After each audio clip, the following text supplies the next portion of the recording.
బులెటిన్లో మరో breaking news చూస్తున్నాం. తనపై నమోదైన ఏసీబీ కేసుపై మాజీ మంత్రి విడదల రజని స్పందించారు. కూటమి ప్రభుత్వం తనపై కక్ష కట్టిందన్నారు. ఆధారాలు లేకుండా కేసులు పెడుతుందన్నారు. బీసీ మహిళ రాజకీయంగా ఎదగడాన్ని తట్టుకోలేకపోతున్నారని, అక్రమ కేసులకు తను భయపడనన్నారు.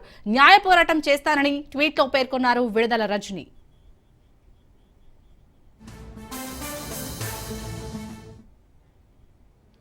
మనోధైర్యాన్ని దెబ్బతీయాలనే కుట్రలు చేస్తున్నారని, వ్యక్తిత్వాన్ని హరించాలనే కుయుక్తులు పడుతున్నారన్నారు. ఎక్స్ వేదికగా ఆమె విమర్శలు గుప్పించారు.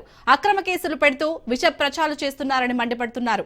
100 కేసులను 1000 ప్రచారాలను ఒంటి చేత్తో ఎదుర్కొనడానికి సిద్ధంగా ఉన్నట్టు తెలిపారు. తన ధైర్యం తన నిజాయితీ అని, తన ధైర్యం తాను నమ్మే సత్యం ధర్మం అన్నారు.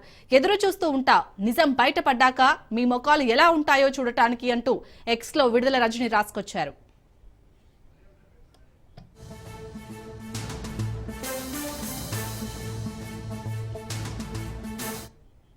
తనపై నమోదైన ఏసీబీ కేసుపై మాజీ మంత్రి విడదల రజని స్పందించారు.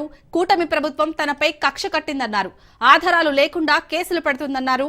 బీసీ మహిళ రాజకీయంగా ఎదగడాన్ని తట్టుకోలేకపోతున్నారని, అక్రమ కేసులకు తను భయపడనన్నారు. న్యాయ పోరాటం చేస్తానని ట్వీట్లో పేర్కొన్నారు విడదల రజని.